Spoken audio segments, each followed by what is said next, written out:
Search your company name in ChatGPT. Ask what the business does, and you might get a perfectly accurate answer.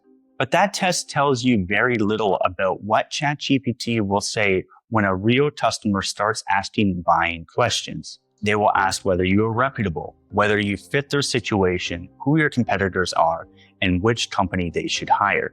We tested our company across 21 different questions, moving from basic research to an actual buying decision. The company's identity stayed fairly consistent. The judgment around it did not. We used our own company because we already know how it should be represented, and we could check ChatGPT's claims against our website, reviews, service pages, and other sources. The questions covered 3 stages. First, discovery.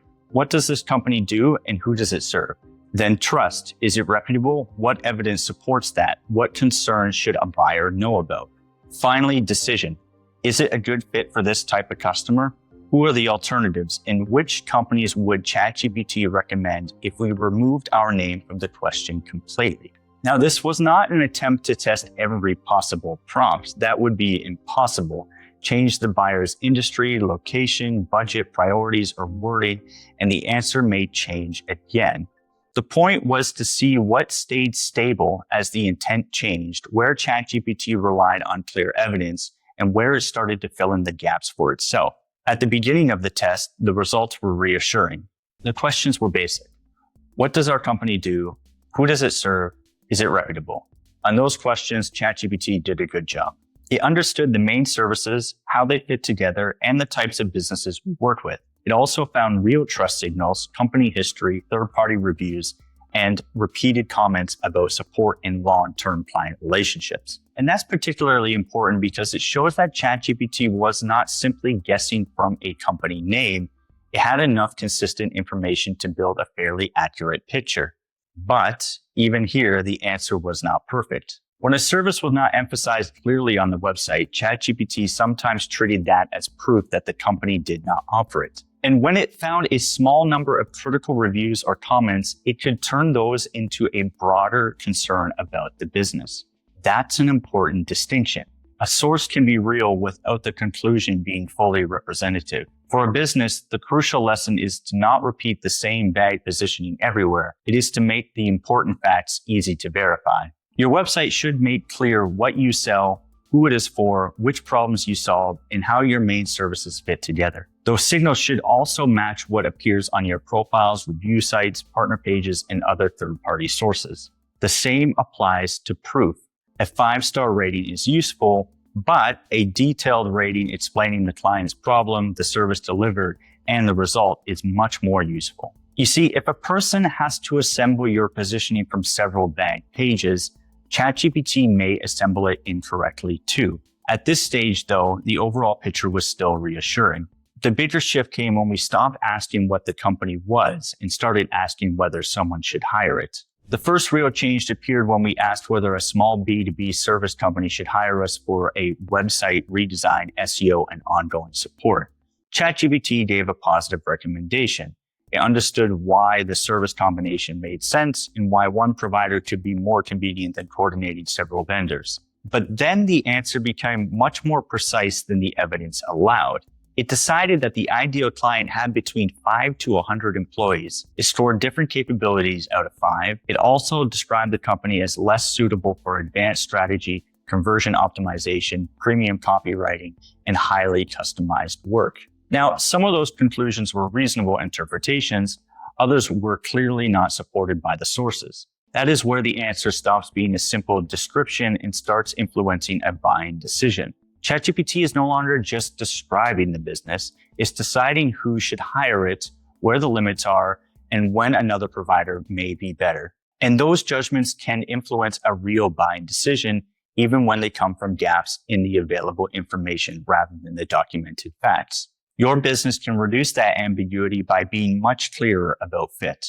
Explain who the service is designed for, what is included, what sits outside the standard scope, how the process works, and what the client needs to contribute. Show typical project types, timelines, and examples of the work you handle well. You do not need to create rigid rules for every possible customer, but when the boundaries of the offer are vague, ChatGPT may create those boundaries for you. And the next test showed that even a strong recommendation can disappear when the buyer changes the context. The clearest contrast came when we removed our company name from the question. We first asked ChatGPT for the best WordPress website management companies for small and mid-sized B2B service businesses. Our company appeared first. ChatGPT described it as probably the strongest fit for a typical B2B service company because it combined website management, ongoing support, SEO content, and paid advertising. Then we changed the prompt. This time, the buyer was a small MSP in Nevada looking for a WordPress redesign, SEO, and ongoing support. The service needs were almost the same, but our company disappeared from the shortlist, and ChatGPT recommended agencies based in Nevada instead. Now, we cannot prove exactly how ChatGPT weighed each part of the question, but the most likely explanation is that location became the dominant filter, even though the buyer never said that the agency had to be local in the first place. And that difference matters because ChatGPT does not appear to work from one permanent list of best providers. It rebuilds the answer around the context in the prompt, the industry, the location, the type of service, the priorities it believes the buyer has. So for a business, broad service pages are not always enough. If you want to be considered for a specific industry, location, or type of customer, you need credible evidence that you belong in that conversation. That could mean industry pages with real expertise, case studies from recognizable customer types, testimonials tied to a market, or a clear explanation of how you serve clients remotely. This does not mean creating hundreds of thin pages with a city or industry name swapped in. Being specific only helps when it is backed by something real. And even when the company did make the shortlist, the least reliable answers appeared when we asked ChatGPT to decide who was better.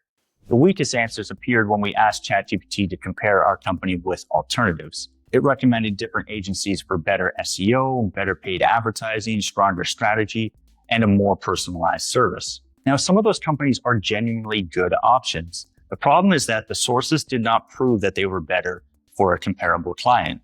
ChatGPT even used our own partner page to present complementary partners as a possible replacement for us. It suggested that our work might feel standardized or impersonal, even though those claims were clearly not supported. And that was a slightly awkward moment. It's one thing to audit ChatGPT. It's another to have ChatGPT audit you back. This is where comparison prompts become difficult. ChatGPT can usually find published services, reviews, company history, and case studies. But when a buyer asks who is better, the model still needs to produce a useful answer. If the evidence does not provide a clear comparison, it may build one from partial signals and reasonable sounding assumptions.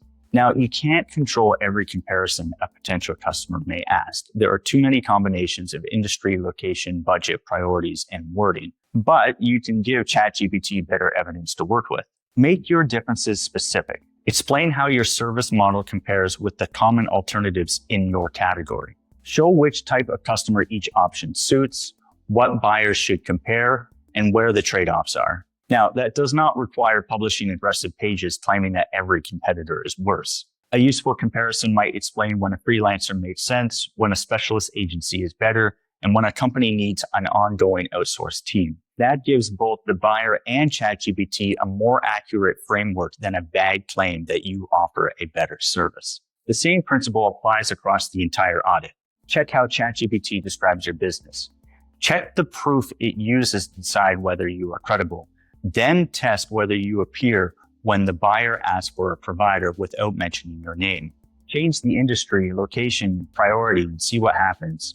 Most importantly, open the sources and separated documented facts from conclusions ChatGPT created for itself. We have prepared the exact prompt list we used along with the tracking spreadsheet for recording answers, sources, recommendation outcomes, and unsupported claims. You can download both of them for free using the link below and run the same audit on your own company.